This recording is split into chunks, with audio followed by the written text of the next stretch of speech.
জনগণের আগে কর্মসংস্থান করতে হবে, তারপর অন্য কিছু।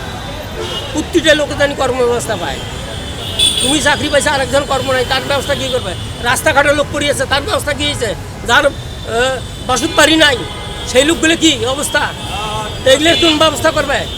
এদের যে রাষ্ট্র চলায়, এই রাষ্ট্র গরিবের অসহায় লোকের কি সংস্থা পাই করছে? তাদের জন্য একটা জাকাত ফরজ, সে জাকাতটা গেল কোথায়? জাকাত তো বাংলাদেশে গরিব লোক থাকে না। আমরা দেখেছি যে 5ই আগস্ট এগুলো দেশ চলা না, এটা ফাজলিমো করার জন্য আছে। আমরা দেখেছি যে 5ই আগস্টের পরে অভ্যুত্থানের পরে আপনাদের কোনো পরিবর্তন এসেছে? সরকার আপনাদের পরিবর্তন কি? যেখানে আমরা এখন 500 টাকা কামাই করি, সেখানে এখন 200 কামাই করা লাগতেছে। পরিবর্তন আমাদের এইটা। একটা রিক্সা ভাড়া যদি মনে করো 100 টাকা হয়, সেটা এখন 60 টাকা ডুবে লাগছে। একটা প্যাসেঞ্জার ওখানে 10 টাকারই খাড়া হয়, তখন সেই অবস্থা কি হয়? বাংলাদেশের 100 চুল চাউল পাক করা হয় একটা গরিব পরিবারে, সেখানে যদি 15 জন খাওয়াইয়া যায়, সেই পরিবারটা কী অবস্থায় চলে?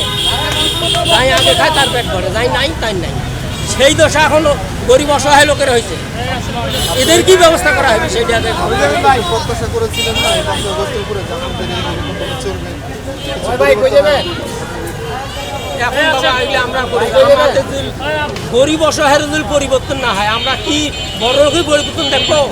আমাদের পরিবর্তন হইতো, গরিবের চলার গতি ভালো হইতো, তবে দিয়ে দেশ ভালো ছিল। এই যে রাজনৈতিক পট বদল হচ্ছে, একদিন আসছে আরেকদিন যাচ্ছে, আপনাদের কোনো পরিবর্তন? রাজনীতি এগুলো রাজনীতি নয়, এগুলো হলো চোরনীতি। এগুলো হলো চুরি করার জন্য দাবাদাবি করে। ওই যদি রাজনীতি করে আবার সমস্ত অসহায় লোকের আবার ব্যবস্থা করুক। আমি একটা এমপি, আমার এলাকায় কত অসহায় লোক আছে, এই অসহায় লোকগুলোর পাশে দাঁড়া কাকে? মানুষের সেবা আগে করে শিখুক, তারপর রাজনীতি যাইবে। আগে সেবা করা নাই, জনগণের টাকা চুরি করার জন্য রাজনীতি, ঝাপাঝাপি লাফালাফি।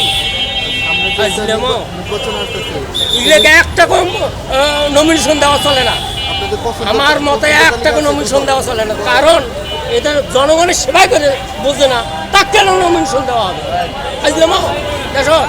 চুরি করার জন্য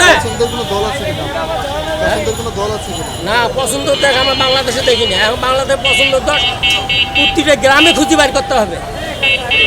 যাই সততা তাকে বসাইতে হবে, ওই চোরক বসে লাভ নেই। যাই মানুষের সেবা করতে পারে, এগুলো দলের নিয়ে কোনো কাজ হবে না। মানুষ খুঁজি বাইর করতে হবে কোন লোকটা ঘুষ খায় না। এই ধরনের চাকরিজীবী হোক আর যে বলে হোক, ওয়ের মাস্টার পাশে ওয়ের মাস্টার পাশে কোনো দাম নাই। ওই যে চুরি করে, সততা হইতে হবে, তাহলে চলবে। এই চাকরি করতেছে 50 মাসে ইয়ে দিতেছে, ঘুষ খাইতেছে, ওয়ের কাছে ঘুষ খাইতেছে, ওয়ের টাকা ইয়ে করতেছে, আর তাদের চাকরি দিয়ে দিচ্ছে। দেশে চুরি করার আর কিছু নাই। এটা ভাই না দেখলে বোঝা যায় না। আগে বিএনপি দেখছি, আওয়ামী লীগ দেখছি, এখন জাতীয় পার্টি দেখছি, তিনটাতে দেখা হয়েছে। এখন যে নতুন পার্টি কী করবে না করে এটা কোনো বোঝা যায় না, আর নতুন যে কে আসবে তাও তো বোঝা যায় না। এই যে অভ্যুত্থানের পর যে সরকার বর্তমান আছে, সে কেমন চলেছে? কতটা দুর্নীতি এগুলো দূর করতে পেরেছে? দুর্নীতি শোনো, এই যে রাজনীতি দেশের যে সরকার বর্তমান ইউনুস যে চালাইতেছে, কিন্তু ঘটনা হলো জনগণের একটু যথেষ্ট পরিমাণে চেষ্টা করে সাধারণ মানুষ উপকার করার জন্য, কিন্তু চেলাচামলের জন্য পাচ্ছে না। এই এক কথা ওই এক কথা। ইউনুস কিন্তু জনগণের উপকার করার জন্য একটু চেষ্টা করে। এই গরিব মানুষ, এই গরিবের চেষ্টা করে বেশি। প্রতিটা গ্রামীণ লোকের সহযোগিতা এই যে যেটা দেশে, এই যদি এই সহযোগিতাটা গ্রামীণ মানুষ না করতো, তাহলে তো মানুষ আজকে অনেক অসহায় লোক মনে করো না খায়ও মারা যেত। একটা বাংলাদেশের যে ব্যাঙ্কগুলো আছে, সরকারি ব্যাঙ্ক, তোমার আমাকে 10,000 20,000 টাকা দেবে, কখন দেবে? এখন বলে দেও কাগজপাতি, দেও অমুক তমুক, আর ওখানে একটা নামসই ফটোকপি দিলে মনে করো 15-20,000 টাকা দিয়ে দিলে আমরা কিস্তি দিয়ে আস্তে আস্তে শোধ করে দিই। এইটা যদি এই সরকারি ব্যাঙ্কগুলো করতো, তাহলে জনগণ দিতে পারতো না।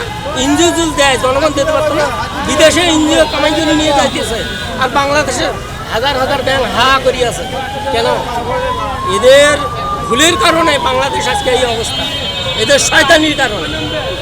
নাতে বাংলাদেশ একটা গরিব লোক, বাংলাদেশ সবচেয়ে শ্রেষ্ঠ বাংলাদেশ হবে, দেশ চলা যায়। আর যদি চুরি করে তাহলে সবচেয়ে নিম্ন সেই পর্যায়ে আসছে। কি কিছু কম